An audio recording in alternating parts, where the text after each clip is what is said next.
Sippers, welcome to the Tea With Me podcast with me, your French pen pal Shane Todd. Guest episode this week, delighted to have this guy on the podcast. Stand-up comedian from West Belfast, ex-taxi driver, used to drive a black taxi about Belfast. When I got to know this guy in stand-up, he was driving a taxi during the day, doing stand-up at night. Honestly, Paddy McDonnell has some of the best stories you're ever going to hear. It's funny when you get someone on the podcast and you just want to kind of sit there with your hands under your chin and just say, tell me a story, you know? And I think if Paddy did do bedtime stories, you wouldn't fall asleep quickly after them, let's put it that way. Paddy's a good friend of mine, very, very funny guy, been gigging with him for years. He's just hilarious. He's as hilarious on stage as he is off it. He was in Belfast Blues, the web series that we did, and yeah, he's just a cracker fella. So Paddy came in, he's done an episode, you're really going to enjoy it. And after all the episodes, we kind of sit down and think, what will we put out as clips? Honestly, you could put every minute of this out as a clip. I enjoyed the stag do story especially, but you'll enjoy this episode. Before we kick on with it, I got to plug two things. Number one's Patreon, patreon.com/teawithmepodcast, where you can support the podcast and in return you get the bonus episode. You get a live episode once a month where we do a Zoom that you get to be a part of. We open the chat bar, you ask questions, you interact. They're a lot of fun. We'll be doing one in another couple of weeks. Patreon.com/teawithmepodcast. Also, I got to plug one of our sponsors, manscaped.com. Look, it's statistically proven that in Northern Ireland, 99.9% of guys have, and I'm quoting scientific evidence here, wick pubes. Okay, wick pubes. And wick pubes sounds like a guy, honestly, from your local town that might sell you knockoff fruit and veg. Here's wick pubes coming down the road in his van. But manscaped.com is essentially your gateway towards having better groomed hair down below in the basement. If you know what I'm talking about your genital region. Manscaped.com, they have the Lawnmower 3.0. They had the 1.0 and people were like, this is brilliant. And Manscaped went, what about this? And it was a 2.0 and everybody went, stop, we can't handle it. And then Manscaped go, you're never going to guess what's coming next. And a lot of people did go 3.0 and Manscaped were a bit raging because they were like, yeah, we thought you wouldn't know what it was. But the Lawnmower 3.0 is a fantastic product. Producer Dan is actually using it right now, live as I record this. And listen, at his feet, it looks like at his feet there's a border collie. It looks like there's a black cocker spaniel perched on his shoes. Okay, so it's going to work and he might need another charge. The Lawnmower 3.0 is a great product if you go on manscaped.com. Also a fantastic Christmas gift idea for you. And I'm talking to you because I've seen down there and I don't like it. Or a friend. Manscaped.com, you get 20% off and free shipping with the code TEAWITHME. All one word, TEAWITHME. 20% off and free shipping. Have a look at the products on there. They're fantastic. I swear by it. I mean, listen, before this, down there, I looked a little bit like Hosier. You know, and I don't know, hopefully he hasn't had his haircut since the last time I saw him, and that'll just undermine the joke because he has very long, thick hair. But honestly, I've gone from Hosier to, there's no link there because nothing really rhymes with Hosier, but I've gone from Hosier to, who's a bald guy? What do you call the brothers from Selling Sunset? The brothers from Selling Sunset, yeah, although their bald head kind of looks good, you know what I mean? It looks smooth. I've gone from, who's the first person I mentioned? Hosier? I've gone from, sorry, I've been saying Hosier my whole life, but I've just realised it's Hosier. I've gone from Hosier to Hosier. Okay? So yeah, manscaped.com, 20% off and free shipping with the code TEAWITHME. Let's get stuck into this. West Belfast finest. Haven't seen you since when? March? Probably. In fact, even before that. Probably Christmas would have been. Maybe. No, yeah, probably at a gig, but the last time properly was maybe doing Belfast Blues. Are you recording that? Was that after Christmas? No, before, I think. I don't know. So maybe it was Christmas. It's one of those things. Nowadays, it's just like come back from school holidays or being in school holidays. Nobody knows what time it is or when things happen. I remember during when we filmed Belfast Blues, which by the way, some of the best fun filming it in the old in the old office. No, it was good crack. But you had COVID before COVID was a thing.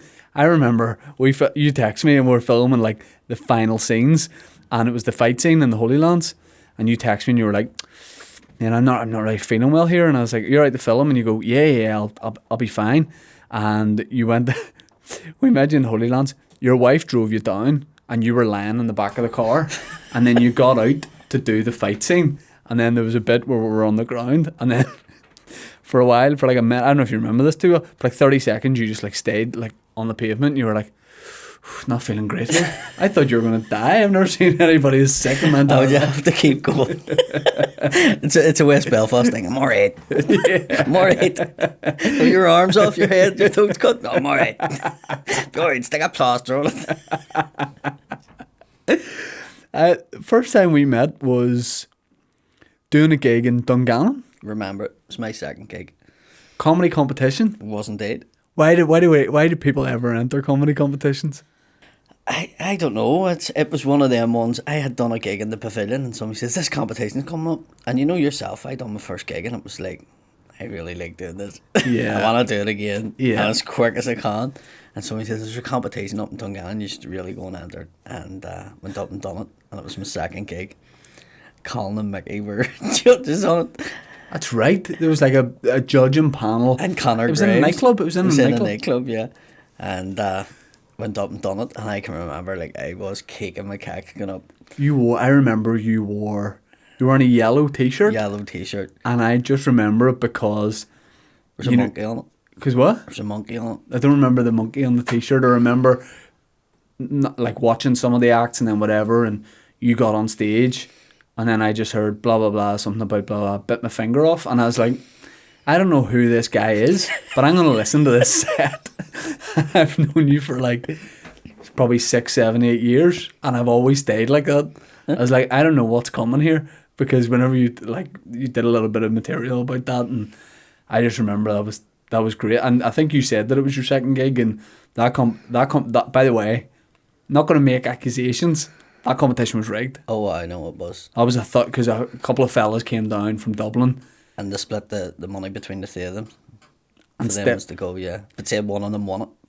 Yeah, because the way it worked is you would go round. And by the way, that would never happen. A competition in Dungannon with a prize £500. Remember early on in stand-up, people had money. Yeah. So you would go to random places, these competitions. That just doesn't happen now. But yeah, the idea was the audience would put £1 in, put as much money as they wanted in for the act they liked. Yeah.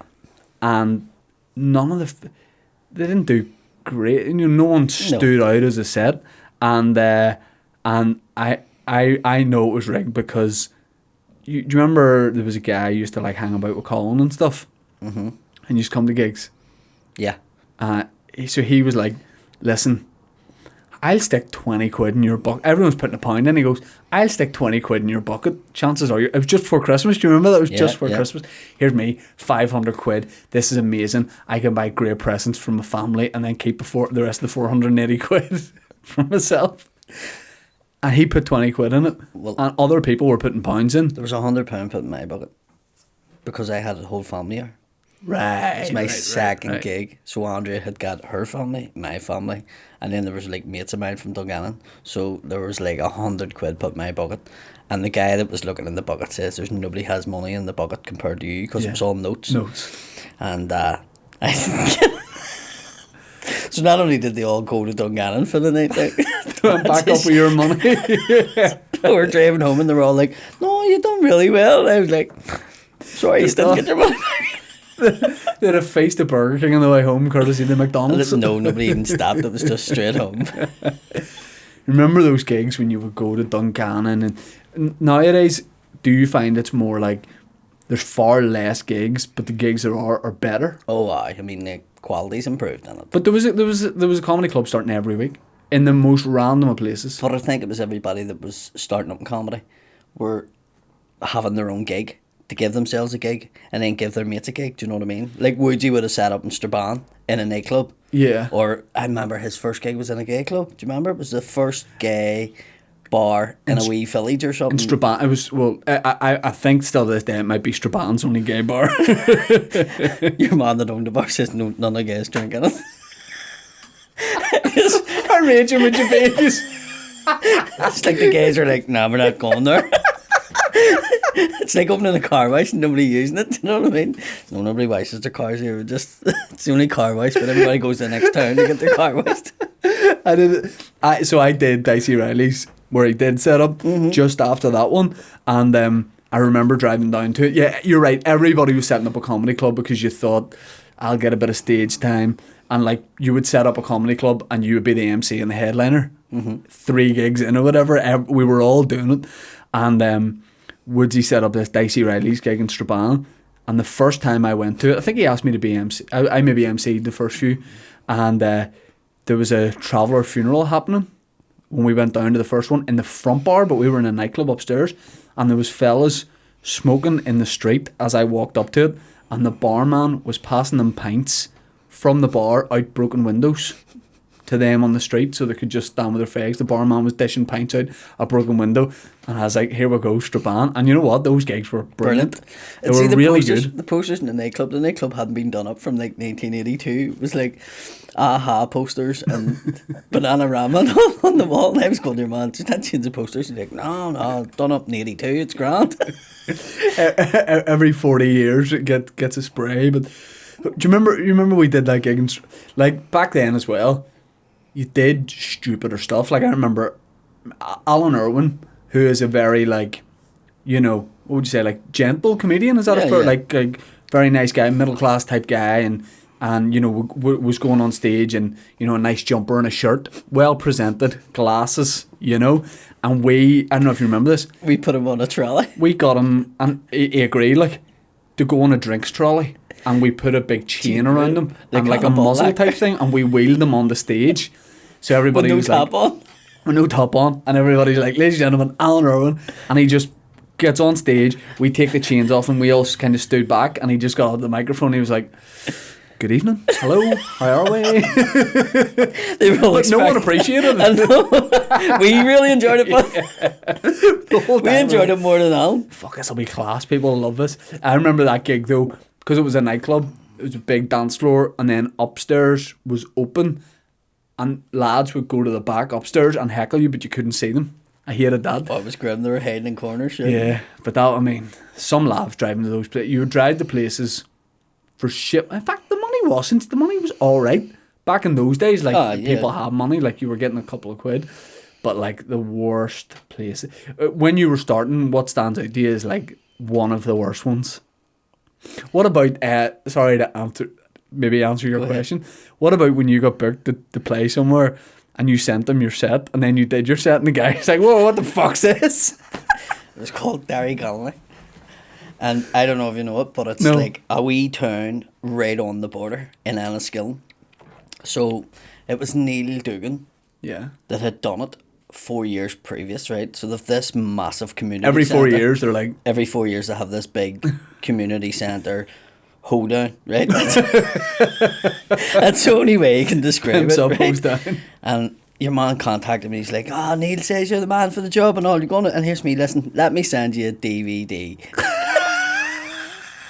Where was this? 1942. Butler had taken a DVD of one of my shows. I think it was a Dagger show, so it was the most dirt that I had done. It was really the dirtiest show. It was about my tattoo, and I'm going to ask you about that after. Do you know what I mean? So it was, here's me, if he likes this, we're alright, and sent him it, and I phoned him and I says, well, did you watch it? Yeah, I watched it, it's grand, that's just, we'll book you in on him. He read, okay. It was a Friday afternoon and I drive down the black taxi looking for his Dungannon in the middle of nowhere, and next minute this wee town springs up, and it was like Wisteria Lane, all real nice houses, and this big community centre, but pulls into the car park and everyone's walking in, full families with food and trays of food, and I get in, it was all big rows of tables. It was like the Waltons, that's what it was like. So I had to sit and have a full meal with them.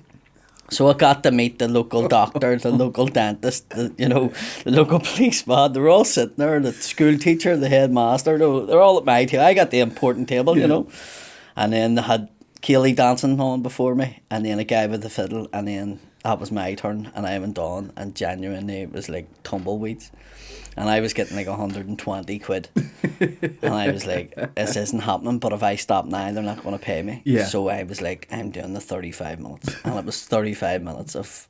I think what happened was they had a row of veterans, army veterans, like old boys, sitting at the front. And I made a joke like, isn't it great that boys owns here tonight or something? It was something like, it wasn't even that bad, but it was just like, they were like, oh, that was disrespectful. How dare you, And I just kept going. Should have called us Westlife. Yeah. And I literally stood like that for the last 10 seconds on my watch, and I went, I'm doing 35, folks, I don't care. And they literally were all looking at me. And next minute this guy came and took the mic, and he says, go on ahead now, you go on down off the stage there. And he took the microphone and he says, and that, my friends, is an example of a segregated community. And somebody from it. And they made me sit there for an hour and a half on my money. And I was like, who's your man? Who's your man that said that? And they went, Chief of Police, Nanaskill. Oh, fuck. I literally drove out of the town looking over like I thought I was going to get put in a big wooden man and burnt. Waiting to get paid. Jesus Christ. I swear to God, it was like a rat being caught in the cage and them all just looking at me and staring at me, A wee woman coming over, do you want some more lasagna there? While you're sitting, no, fucking don't. Can I ask you about another gig that stands out? Like, I love when you're on at a comedy club because, first of all, I get to see your set, but then you'll tell me something beforehand, just like making conversation that is as funny as something in the set, but it's not material, like scrapes you get into and that kind of thing. The gig, I wonder, can I say where this gig was? Because then you'll know what I'm talking when I say the national anthem. Right. Remember the Roadblocks? Oh, the Nortel Club, I thought. Yeah. Yeah. Oh, I'll say it. Do you want me to say it? Shane doesn't want to say it. It's a Nortel Club. I'm hoping they'll book me after this. I don't even know if it's still going. I think it's just a butcher shop now. You got butchered in it. I done the Nortel Club, and it was like a charity night, and it went really well, and they loved it, and it was a nice gig, and they were like, would you come back and do the big hall? And I was like, well, if you think you can fill it, no problem. So they contacted me and says, right, we've a date here. Okay, I think it was Mark Gurley or Dave Gurley, I think you called him. And he says, I've a date here in October or December, I can't remember. It was winter time anyway, and we went ahead with it. And that night, at the time, the flag protests had started. So they were rioting everywhere. And Andy was like, do you think you're going to do this gig? And I went, I don't know. Paddy McDonnell was on. Yeah. And he likes to go early. I'll go down there early, Pat, just to have a look around the place and get my burns, Yeah. So he's like, all right, go ahead, Paddy, I'm not going down at 6:30. Like, if you want to go down at 6:30, you can. The guy's not till 10:30. And I was like, no, I'll go down there and see what's happening, And we were in Tesco's in Dungannon, my phone goes.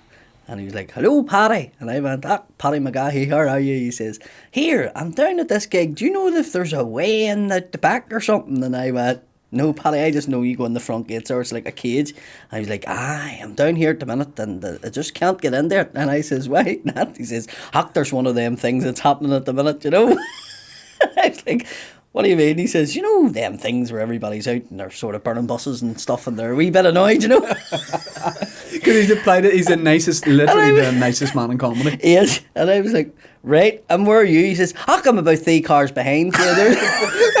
And I was like, Paddy, turn the car and get out of there because if you pull up and go, how's it going, Paddy McGahey? The car will be burnt. And he went, I was thinking that maybe. Listen, I'll head on then and sure I'll get talking to you tomorrow. I'll give you a wee ring. And he was dead calm about it. Paddy is the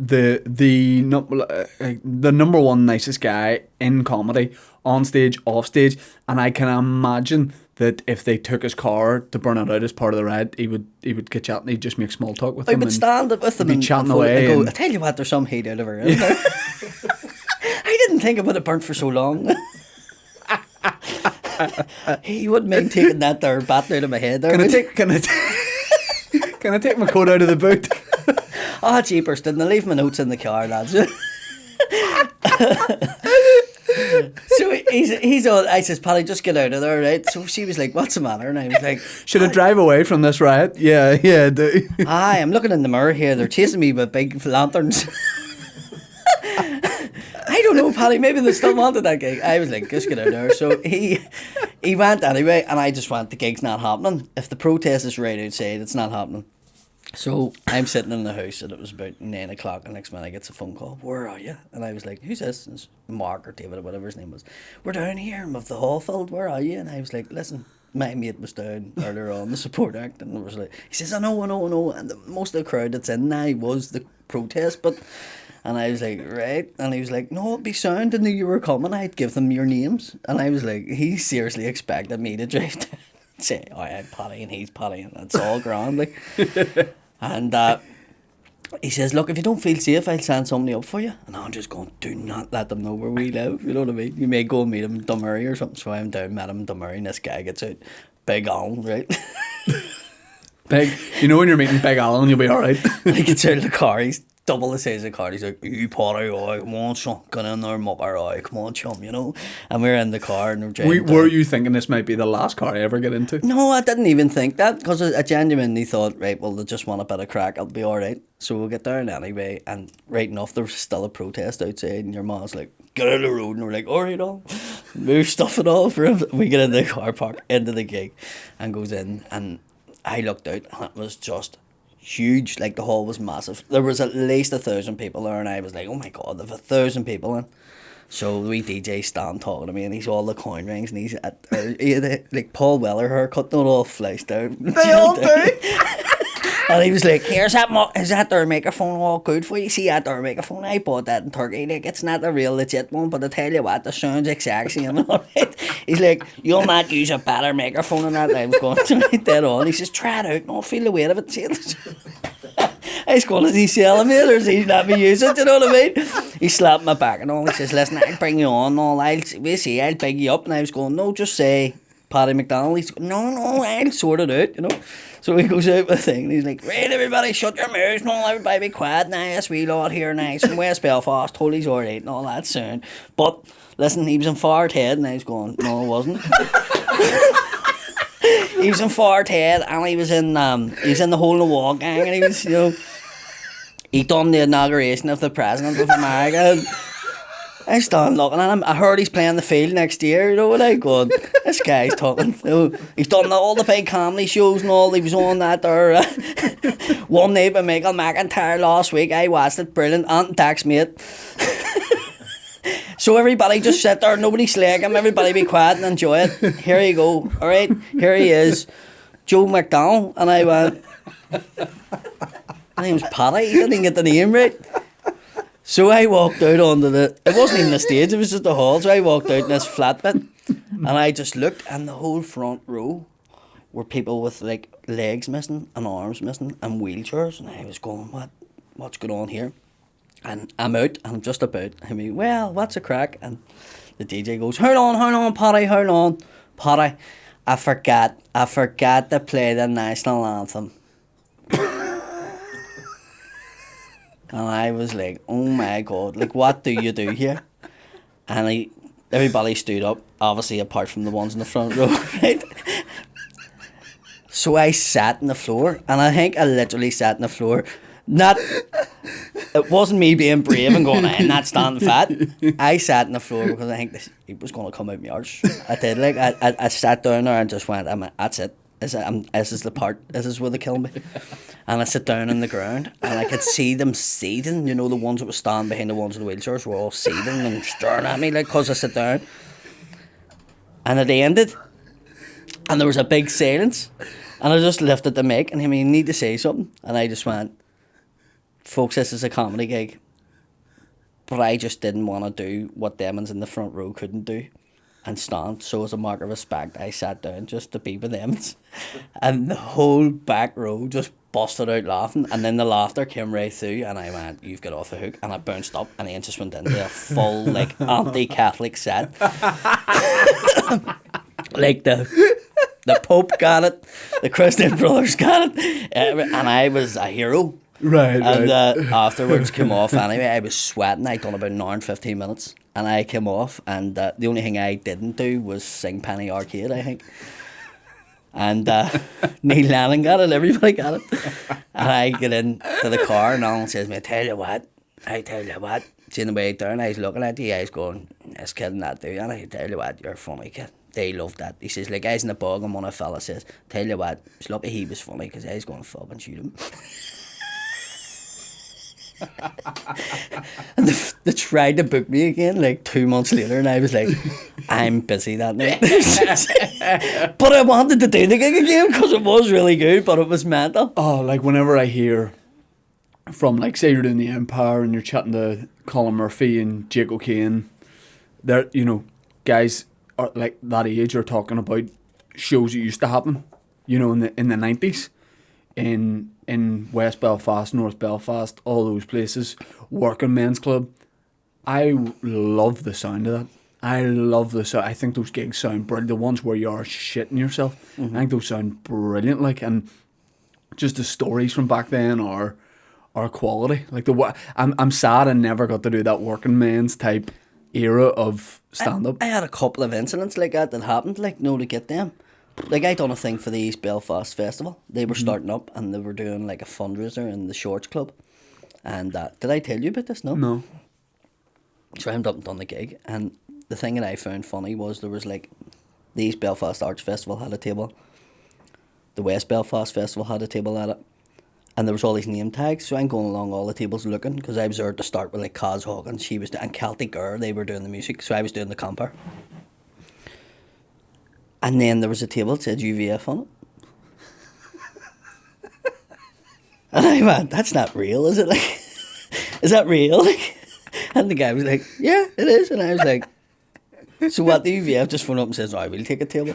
You know? I mean, it sounds to me like a police sting, like a really lazy police sting. Just it was let's like wait and see something who out of takes the a hole in seat. the wall gag. Like it was like, Uncle, I thought that Tim McGarry was going to be sitting at it dressed up as Uncle Terry. You know, that's genuinely. And I was Uncle like, Terry? Andy Terry? It's Uncle Andy. Uncle Terry, you're the new character you're going to bring in the hole in the wall guy. There you go, I've given them more material. Uncle Andy's long lost brother. Ding dong. It's Uncle Terry! Uncle Andy's brother. He's Catholic. And went away to Liverpool because he got married to a female. I made this point, and I was chatting to someone a couple of weeks ago. Whenever people like get kicked out of Belfast for, like, you know, being bold boys, why do they always just go to like Stranraer, Scotland? And why did people here act like they can't get them now? Like it's 40 minutes on the stand line. It's 25 quid in the sale reel. You know what I mean? It's not that expensive even to go and get them. They're like, oh, Johnny Adair's in Troon now. Like, we'll walk, you know what I mean? Swim it. I remember, here, I tell you a story about that. There was a guy there was a guy in Glasgow came to us in a bar, and he says, you boys from Belfast. And we were like, oh yeah. And he's like, what part of Belfast are you from? And we were like, West Belfast. He's like, very good, that's the answer I'm after. He says, just to let you know, I'm going to shoot Johnny Adair. Just want to buy me a pint. And I was like, mate, buy you a pint? I want to run. You met us literally 2 seconds ago, and you're telling us you're going to shoot somebody. I do not want to be drinking you at all. And he was like, I thought you would have been happy about this. Not You're so fucking rude that I try and do something nice for you. Swear to God, it's mental, the place, mental. Oh, jeepers. I have to ask about the tattoo. Because you mentioned your stand-up show was called Dagger. When I first met you, you know, say like when we became friends on Facebook, Paddy the Dagger, kept hearing about this dagger thing, didn't understand it, thought maybe like, you know, you carry a dagger, maybe like medieval type. He's from West defense. Belfast, he carries a knife. Yeah, well, that's a given, but I just thought your knife of choice was a dagger, you know, but you know, the nickname Dagger comes from the fact that you have a tattoo of a dagger on your dagger. Yeah. And I remember asking you about it and thinking maybe you just got that done in Belfast at, say, like, I don't know, the Skinworks or something. But did you tell me like an Aboriginal guy did it with a blow dart or something? It was a guy from New Zealand, yeah. He was, and it was with the hammer and the stick. In Spain at a tattoo convention. But it was more that... Did you travel over? Like, did you say to Andrea, your wife, listen, I need to take a wee trip here. I'm going over a tattoo convention to get my cock tattooed with a dagger, or is it spur of the moment? Like, no, it was a stag do. It was my stag do. But what happened was that Jesus Christ. my best mate, he's a bit of an entrepreneur. Do you know what I mean? Make him sound more dodgier, will you? And he's named in the show, so don't hate it. Like, he's been in the Sunday World, let's just say. But I'm not for football. But I asked him to have a stag do, and I was like, Letterkenny or Derry or something like that, somewhere for a couple of days for the boys. And he came back and he was like, we're going to Salou. And I was like, who's paying for that? And he was like, here's me, I can't afford to go. And he says, well, you're best man, you don't have to, you're the groom, you don't have to pay. And I was like, well, what about everybody else? Nobody's going to go because can't afford it. And he's like, nah, it's all right, we're doing a fag run for a ride. And I was like, what? He's like, we're doing a fag run. So there was like 50 people on my stag that I didn't know.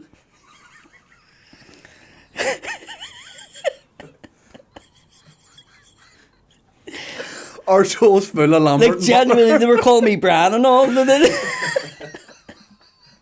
One of them said to me in the airport, here, Bran, have you met your moms get married? And all. I was like, oh, it's me, and my name's Paddy. And he was like, oh.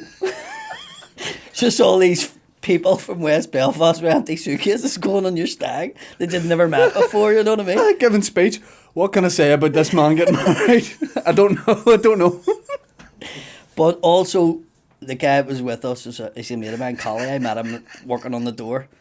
If you think people are mad, this guy, he's like G.I. Joe. He's in his 50s and trains 4 hours, 5 hours every day. You see him running up the mountain with a bag of rocks, and he's tattooed from his ankles right up till his neck, right? The only place that's not tattooed is his face. And I asked him to go one night by accident on the stag. I was working on the door and he came in and I was like, oh, I'm getting ready to go on my stag. And he was like, where's your stag? And I was like, Spain. And he was like, hold on a minute. And he rang his wife and he was like, I'm going to Spain. My mates are like, why did you invade the biggest nut in the world? He goes to Thailand for a month of Christmas and trains monks. In what? In Muay Thai or something. Like, do you know what I mean? He's like a 5 dan, whatever he does. And he's just a mooncat. By the way, I think there's a lot of older guys that say, I'm nipping over to Thailand here to train some monks. That on me. But he's a rocket. And by the time we got to Dublin Airport, my best man came to me and says, "Nay, on your stag, you're meant to stay in the room with your best man, your groomsman, but you invaded him." And every single person that's met him on the bus on the way down here have all said that nobody is staying in the room with him, so you have to stay with him in the room. But what I didn't know was he had spoke to Heskey and told him there was a tattoo convention, and the only place he hadn't tattooed was down there, so he was like, I want to get that done. But he also mentioned to me that you should get it done, and I was like, oh, right, I'm not going to get that done, like, come on now. And he was like, no, you really should, there's a guy over here who will do it, because nobody over here will do it, it's too dangerous, you get an infection. So we get over there anyway, and when we get into the room, Collie didn't have any clothes with him. He had a pair of night vision goggles and 2 pairs of trunks, and that was it for a week in Spain. And he was in full army gear. And when we arrived, he was like, I'm away for a 5-mile run to scope out the place now.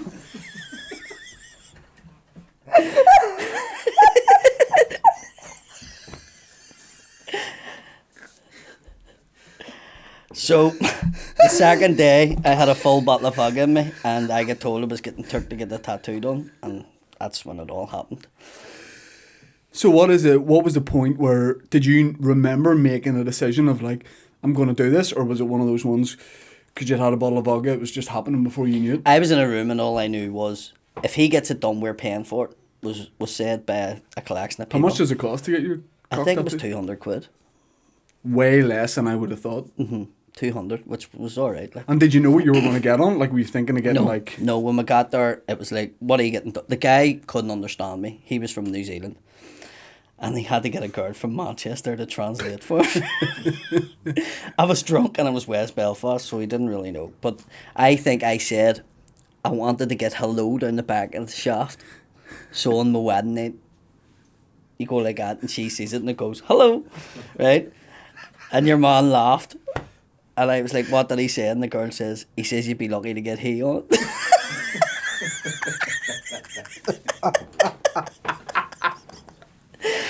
I mean, yeah, you'd be better going with high, to be fair, which does the same job. I mean, he tattooed on your cock. I make people think you made a decision. So a mate of mine went, why don't you get this? So he was pointing out at all these, there was like swords. He says, get a sword on it and then you can stab the shit out of her every night, you know. So that was... So that's how it came about. It was meant to be a sword, but it turned out a dagger.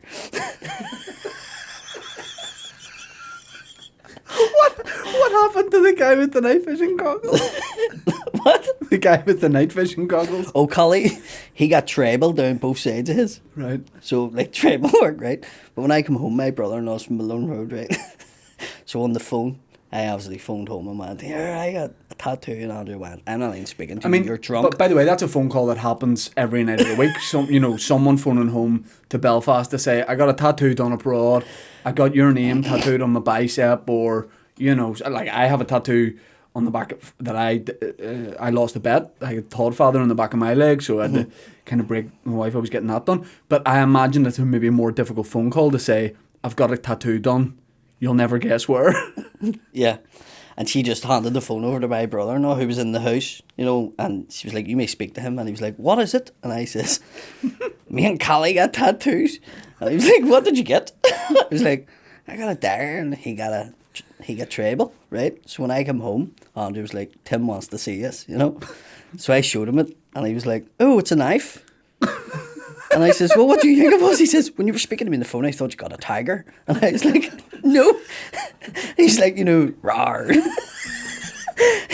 I was like, no. And he says, did he ask if so you did bet the it? other. He says, so what did Collie get then? And I says, treble. And he says, oh, I thought he got like trifle. And it was like, here's your dessert, darling. I was like, no, treble. Collie since has got more done. His is completely covered now. Oh wow! Any on the balls? I don't know. Haven't seen. Oh, they were already done before even that was done.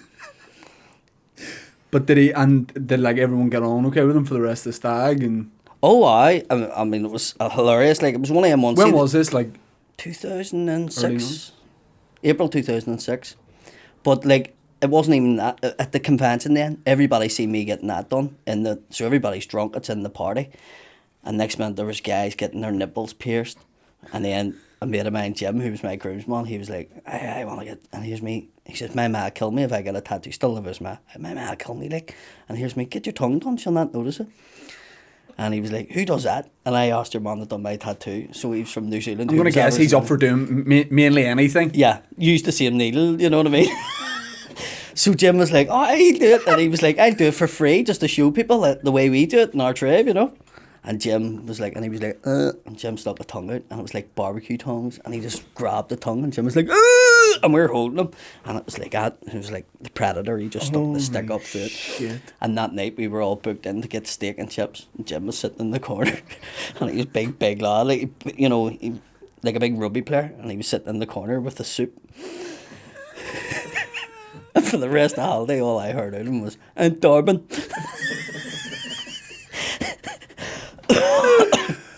Oh, Jesus Christ. I mean, you know, when you do stand-up, it is so funny because a lot of the time you're telling stories. That's a stand-up I like. You're telling stories, you're relaying things that happened.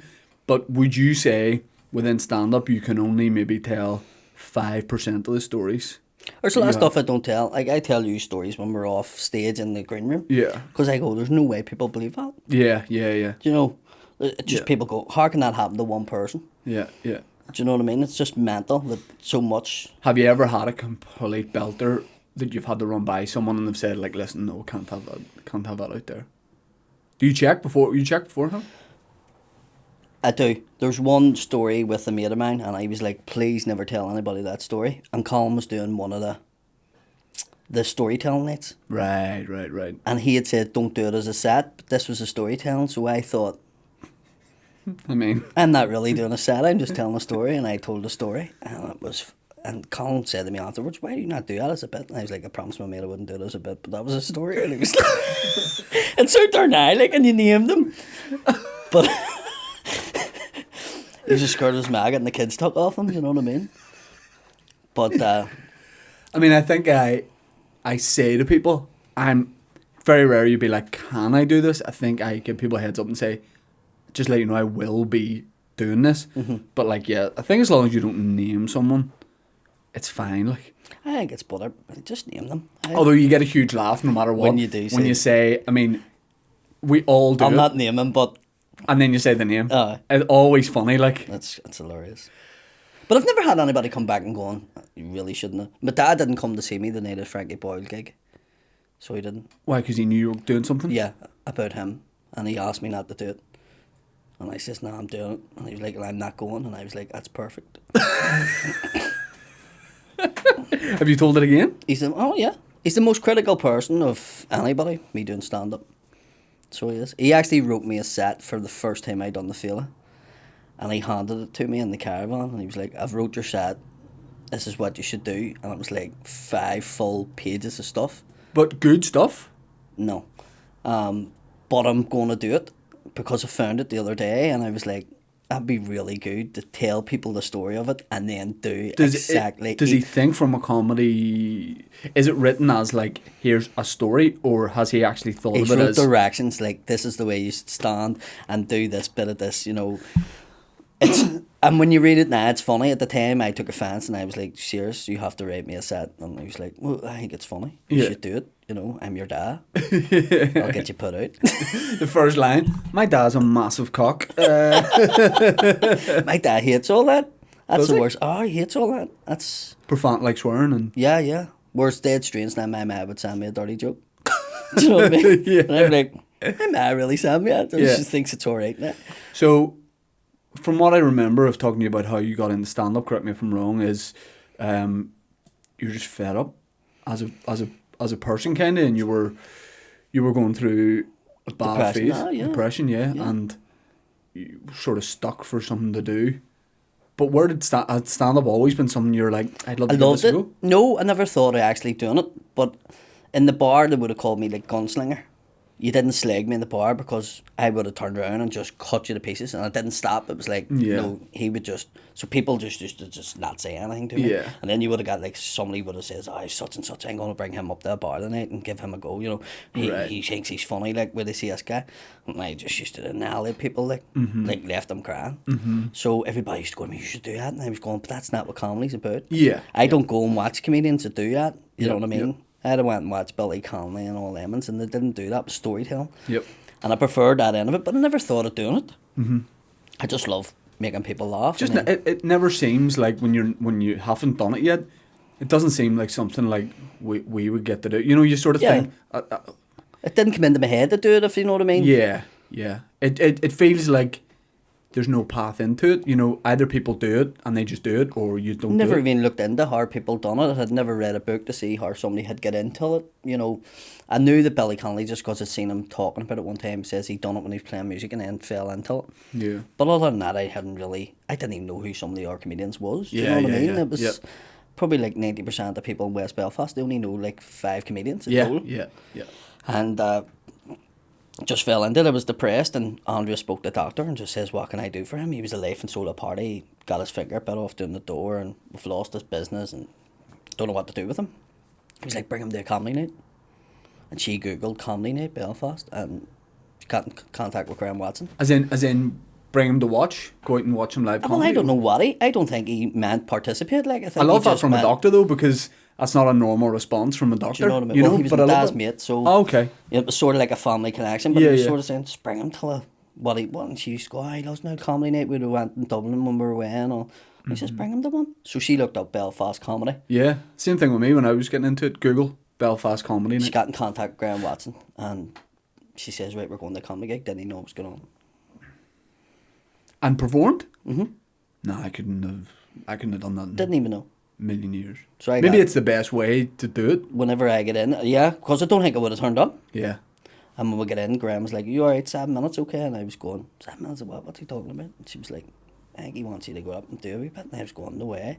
Then I seen the first 2 acts and I went, no, I'll definitely get up and do that. me and Dave. I'll definitely get up and do that. I don't think you were on the first night, were you?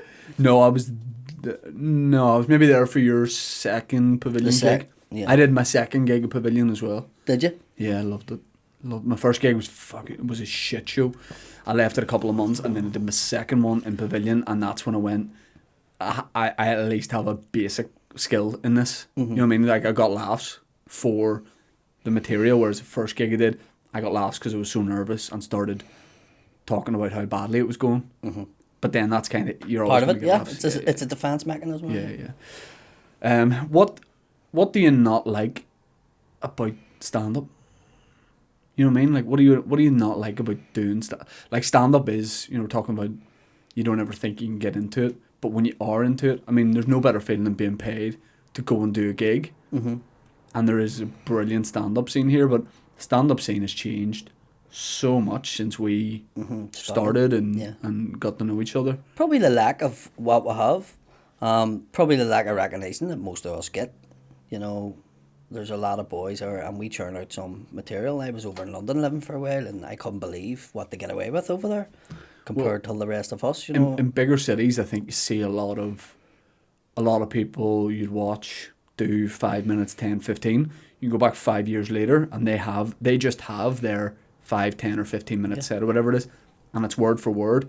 A lot. I mean, there's people here that are exactly the same. Belfast, Dublin, you notice it, but I don't think people appreciate really when you're always trying new stuff, and then you're sort of doing yourself down a wee bit, because whenever it's hard to know sometimes, because if you always do the same stuff, you can really polish it. But then what are you learning after a while? You have to try new stuff.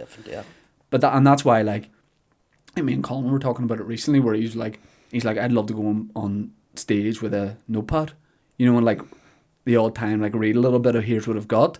I don't think we can do that, but when you go to New York or LA or wherever, they're all doing it. Trying new stuff is I mean, it's hard because, like you say, there isn't the like I think pound for pound, this is the best stand up scene I know of, really. But there isn't that exposure. There's no stand up series out there which to reflect the quality of the scene. There definitely should be, and part of that is though because I think majority of acts always want to try new stuff. So you're always, you know, you could go up there and do like your greatest hits, what comedians call it, if we're doing our best stuff we know works. But if you're doing that all the time, it would sell something like that better, whereas you just want to go up and try stuff. Yeah, I just think more that way. If it was, I've always had this picture that after the millennium, every wee town and city all got a big town hall or a theatre space. Yeah. And I don't see how we're not revolving around that, you know. And you know, you could be in Portaferry 1 week, Colin can be in it the next month, Mickey can be in it the next month, I can be in the month after that. I just don't see how we don't have regular stuff like that just on a constant all year round. I think part of it is that everyone's a performer booking stuff mostly.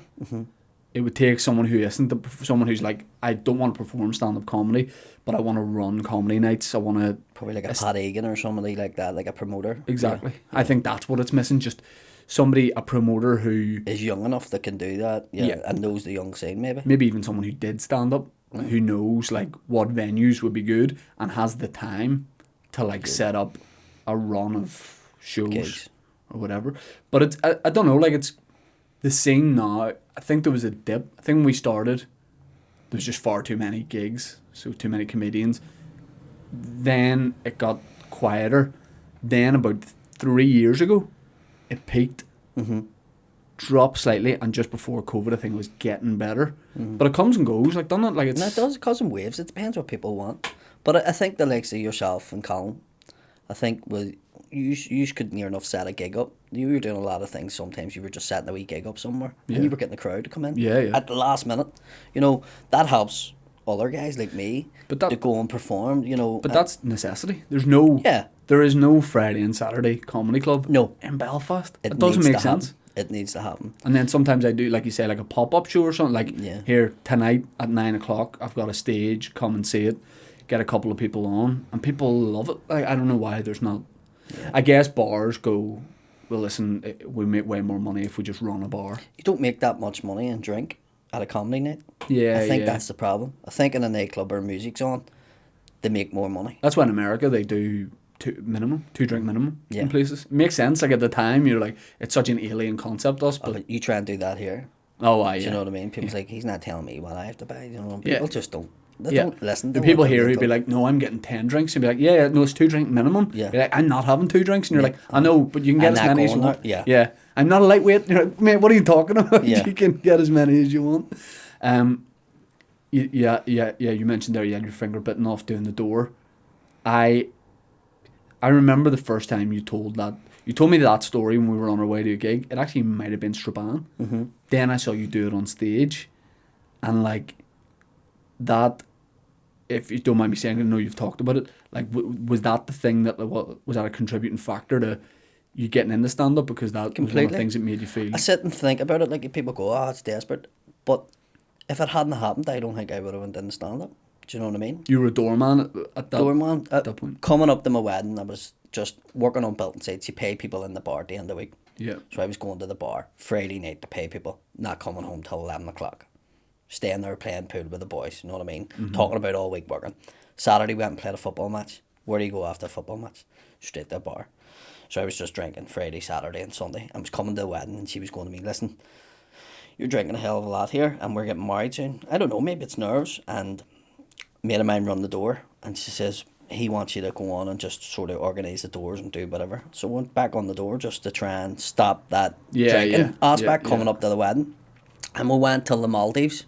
We'd bought a new house and I'd put a big deposit down the house. Building company was going great. And we went till the Maldives and we met a couple from London who, the guy's mum and dad were both from here. His dad was from Shankill, his mum was from Galway, and his son had been killed on the door. And he sort of like, I don't know, seen a bit of a son in me or whatever, and me and him went out snorkeling every day, and he was going, oh, you need to get him away from that door, it's really dangerous and all. And I was going, I don't want to stay on it. So when I came back, I said to my mate, look, I'm giving up. That was in May. And he says, give me a couple of weeks to find a replacement. And he had somebody coming in at the end of July, and the week before I was finishing up, that happened. And it was just like, lost everything. Lost a new house, lost the company, just lost everything. You physically had your finger bitten off. Yeah. Top of the tip of that finger. And it just really affected me, like, and it shouldn't do, but it did. Mentally more than physically, like. I remember, it probably sounds fucking hectic to say it, but I remember the first time you told that story on stage, I was like, how many more times do I have to meet him before I go, can I see? And now you know it's not a big deal to me, like. Yeah. You've seen probably my dagger more than you've seen my finger. Whether you wanted to see it or not. I think Gaz says, when does it get to the stage that it's actually a wee bit wrong what he's doing here? At that stage I went, maybe I should stop that. I've seen your dick more than I've seen mine. You've probably seen it more than I've seen mine. What kind of, like, what do you want to do with stand-up? Like, do you have a... I think a couple of Goal years or- ago I was always like, oh, I want to do this. To be honest, I'd be happy enough just ticking along and just doing what I'm doing. But what do you really want? What's like... I think we have a huge thing here of being like, in the back of my mind there's this thing I want to do, but I don't want to say it. Like you should be doing big shows. Mm-hmm.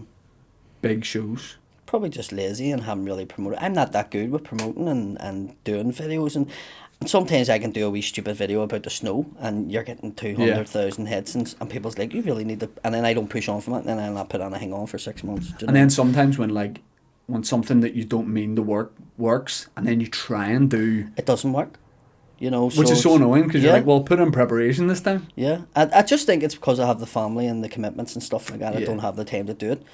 But honestly, when I started doing stand-up, I says, if I played the Fela, which is the local gig, Yeah. that would be me happy. I've done 5 of them, you Yeah, know, yeah. and I've played with all good guys in them, and I got them to where they should have had it, and then obviously they've stopped. After the Frankie Boyle thing, it sort of backfired on them a wee bit. And, which, by the way, you got doing the interview. Yeah. I was at the Fringe. I was at the Edinburgh Fringe Festival. And I was doing it, and the phone me and says, you're going on national TV on the news to talk about the gig. And I was like, right, okay. I was all prepped and everything was happening. And then that morning I got up, and they were meant to be coming to my house to film, and they says, no, it's all right, we've got somebody else to do it. And I watched the news, and you were all talking about the gig, and I was going, what the fuck? Yeah, I was in the Fringe. I didn't know anything about the gig. I didn't know what they were talking about until they asked me the question. I'm a Like, wee bastard. what do you think of this Frankie Boyle thing? I was like, I don't know, but I know I'm doing the Pleasance here at 10 past 10 every night.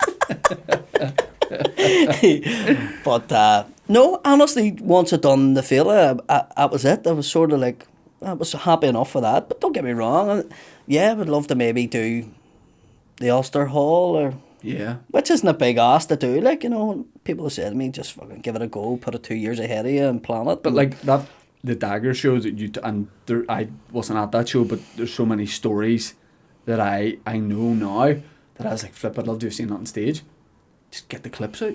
Mhm. Get someone like Aaron Butler or Michael to cut clips and Yeah. like.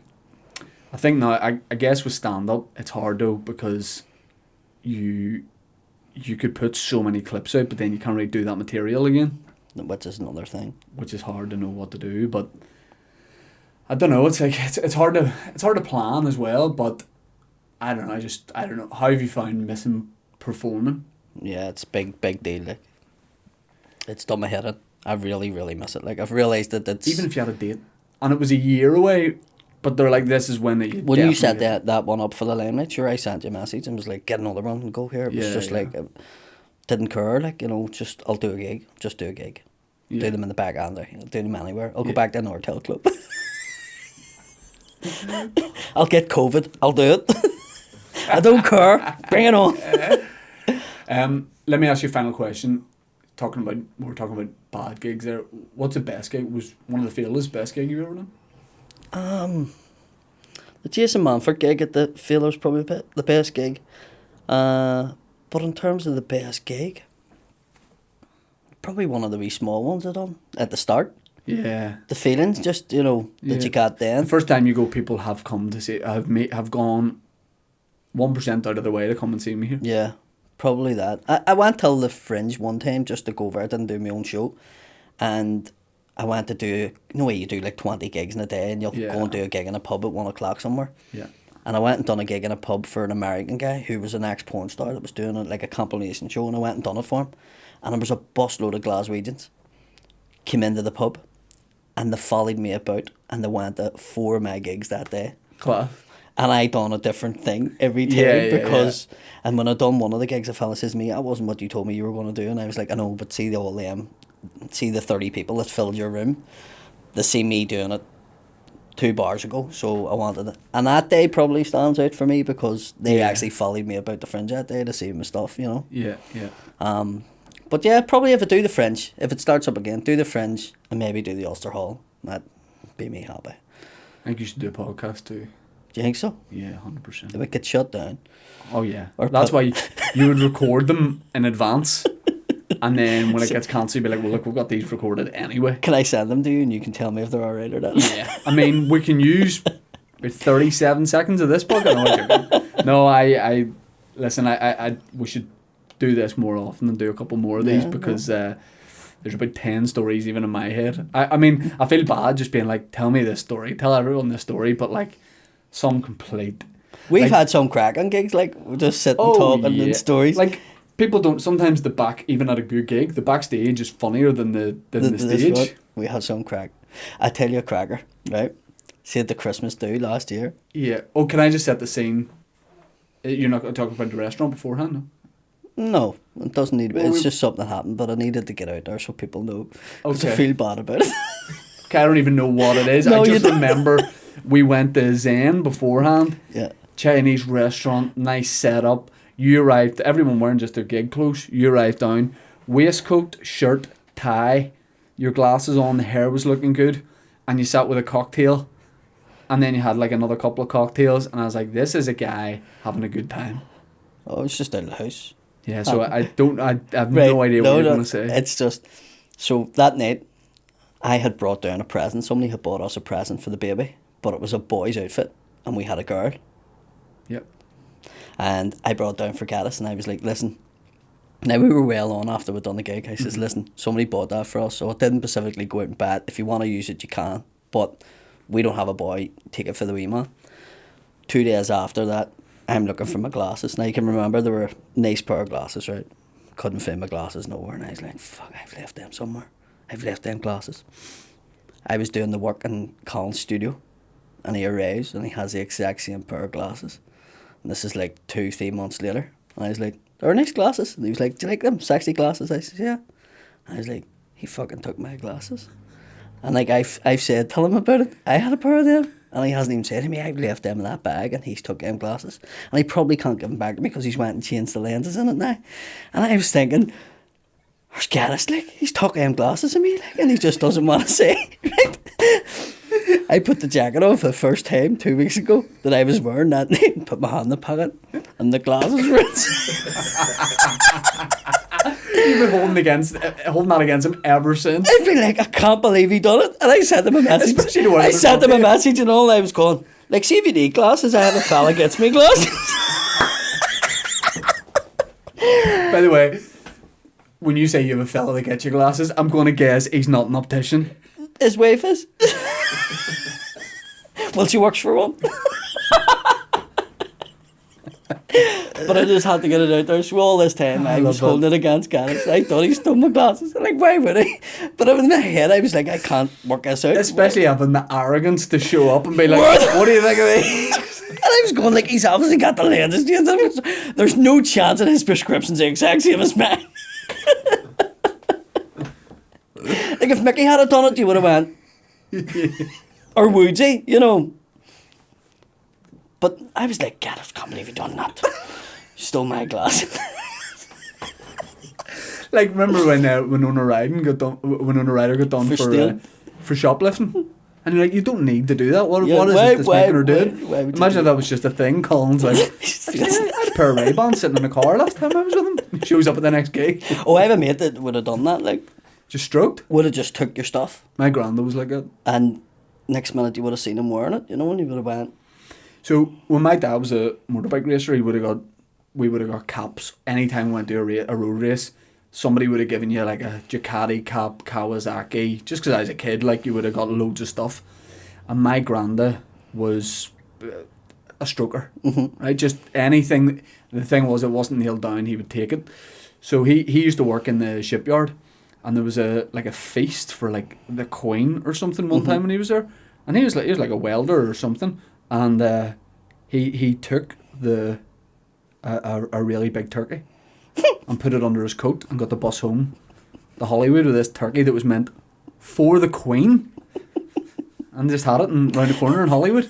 This is the same man who was being chased for a debt by some company, and they sent someone down to follow him home from work, and they knew where he worked, and he got off the bus at his house, just in the estate out the road, right? And the man's walking behind him, and my granddad was just about to walk into his house, and realised this guy in a suit or something following him, so my granddad just kept walking. And he walked through the estate, and he was walking through Hollywood High Street, and apparently eventually the fella caught up with him, and he goes, listen, Mr. Todd, we know where you live and blah blah. And my granda was trying to insinuate that he was his own twin brother, right? But my granda says, the guy was like, you know, Mr. Todd, and your address, and my granda goes, yes, he goes, I'm my twin. I'm my twin brother. And then just kept walking it, and I think the fella was like, you know what, I don't know what's wrong with him, but let's let him away with it. My granda got my granny's. There was like catalogues years ago, and you know they need a lawnmower, small garden, and you know, small shared like garden, but like cut with a wee fence. And my granny was like to my granda, well, if you find the lawnmower you want, get write the order in, and we'll get it. And he's like, right, and he wrote down the one he wanted and sent it off. He ordered a ride-on lawnmower. But they lived in terraced housing, so there was no way to get it through the house, but he just wanted to have that. So I think for a while he just had a ride-on lawnmower parked at the front of the house to just have. You know, I think he was just travelling in it, commuting and stuff. Brilliant. Used to just, and the caps was the main thing. Any road race I went to, I got down to my granny and Grandad, so happy with me, knew my hat on, and I wore hats because I still have a big head, but when I was a small child I had the same sized head, so it looked way bigger, and so I always wanted to wear caps, and my Grandad would, like, he loved me, right, and I loved him, but he would steal anything that I set down, and I remember there was like a cubby hole, there was a shelf at the top, and when he was a bit older, I was like, is that, I see like Kawasaki there or Suzuki, and then I started knowing the guy had about 25 children's caps, but didn't fit his head, but he just needed to have them. Party bags, parties, he just always stick stuff in his pockets. Just had a compulsion to do it, like. Clip the maniac. Workman's glue. My dad was like, "Oh, your Grandad we found when we were clearing out the roof space. We found he'd stroked from a ship, or a lot of like this really industrial strength, like workman's glue." They make it out that nothing that the shipyard closed because they took the work elsewhere. They didn't. It's just that every single person that worked on it has the same story as your Grandad. Like, there's nobody I know that wasn't in the shipyard that wasn't taken. Like, you know, they would turn up on a Monday and the tools were all away, and they had to buy all new tools, and then it happened every Monday. Do you know what I mean? My Grandad, like. It was my Grandad caused the ship. My Grandad, when I saw him, so he's on a par with Colin Gaddis of stealing glass. When I saw them protesting like a couple of weeks ago to keep the shipyard open, a couple of months ago, I felt so bad. I was like, fuck, that's my Grandad's fault. I have no doubt the Titanic sank. And listen, he worked there about 40 years later, but I still think he had something to do with it. Like one crucial bit of thing that all the rivets were changed. Bolt. Yeah, my Grandad walking home with a screw in his pocket for a cruise liner. Reading the paper. I might need that sometime. What a guy. Alright, well look, Paddy, cheers. No problem. Appreciate Thank you it. for having me on. No problem. We'll link to your do you have a YouTube channel or Facebook page or whatever you think's best? We'll link to it in the description. You want to see more of Paddy's comedy, but come back on and let's do this have again. A crack, yeah. It's good to see you. Yes, good to see you too, Mucker. Cheers, thank you for doing the episode, and let's talk more now. We've stopped recording about that stag do.